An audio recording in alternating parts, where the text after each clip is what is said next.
চাও মানে? তুমি আমার সাথে রিকশা উঠতে পারবে না মিস্টার শোয়েব, এদিকে আসুন। Yes madam. আচ্ছা, আপনি আমার সাথে আমার গাড়িতে চলুন, আমি আপনাকে নামিয়ে দিচ্ছি। না ম্যাডাম, এটা দরকার হবে না, আমি চলে যেতে পারবো। Please, I insist. Yes madam. Hello. আচ্ছা ঠিক আছে, আমি দেখছি। সরি, আমাকে একটু অফিসে যেতে হবে। হাবিব গ্রুপের এমডি আর্জেন্ট মিটিং করতে চাচ্ছে, বাট হাবিব গ্রুপের ফাইল তো অফিসে। আমি নিয়ে আসি। আপনি পাবেন না খুঁজে, আমাকেও যেতে হবে। আচ্ছা চলুন, আমরা একসাথে যাই, ফাইল নিয়ে তারপর একসাথে মিটিং এ যাব। হ্যাঁ। কি কোনো প্রবলেম? না ম্যাডাম, ইটস ফাইন। ওকে।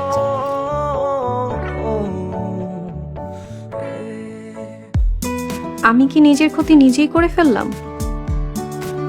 রাস্তার মধ্যে এমন ভাব না নিলেও পারতাম, কেন যে এমনটা করলাম?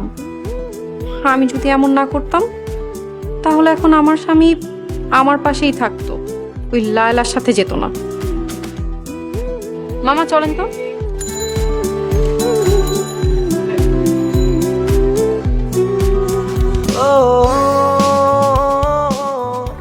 তারপর বলুন। কি বলবো ম্যাডাম? আবারও ম্যাডাম?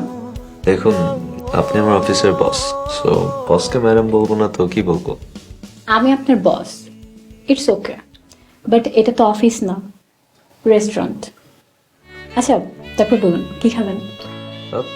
একটা ব্ল্যাক কফি হলেই হবে। Only one black coffee? ও মিস্টার শোয়েব, আপনি না, আমি আপনার জীবনটাও ব্ল্যাক কফির মতো হয়ে যাচ্ছে, স্বাদহীন, তিতা, একদম সাদা কালো। Yes madam, actually you right. আপনি চাইলে কিন্তু আপনার জীবনটা রঙিন করতে পারেন। দেখুন ম্যাডাম, একজন বিবাহিত পুরুষের পক্ষে এত সহজ না তার সাদা কালো জীবনটাকে রঙিন করা। ও মিস্টার সোহেব, আপনি না, আপনাকে দেখে তো এখনো কলেজ স্টুডেন্টের মতোই মনে হয়। শুনুন, ইফ ইউ ওয়ান্ট, আমি কিন্তু আপনার জীবনটা রঙিন করে দিতে পারি, যদি আপনি আমার কথা মতো চলেন। Yes madam.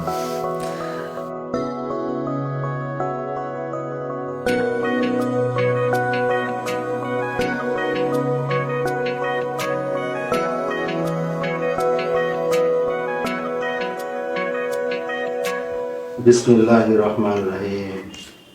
কাজী সাহেব, বিয়েটা তাড়াতাড়ি পড়ান। বিয়ে যে পড়াবো, সাক্ষী এনেছেন? সাক্ষী অবশ্যই এনেছি। কোথায়? এই যে।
খাও খাও। হ্যাঁ। অবাক হচ্ছ? আহ, হ্যাঁ। আমি কি সবসময় তোমার সাথে শুধু ঝগড়াই করি? আদর সোহাগ করি না বুঝি? না না, তেমন কিছু না। ওই আজকে একটু অন্যরকম দেখাচ্ছে তো তোমাকে, তাই বললাম। ঠিক আছে, এখন জলদি খাও। হ্যাঁ।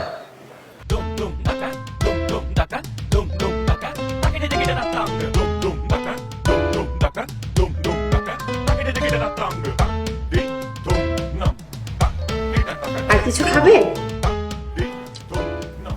হ্যাঁ।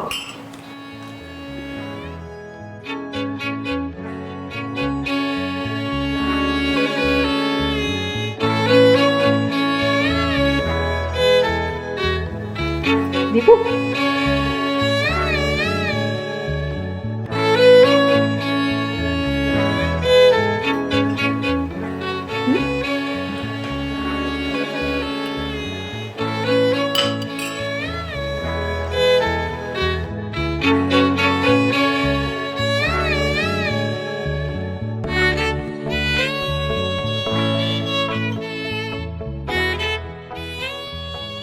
পেট ভরেছে? হ্যাঁ।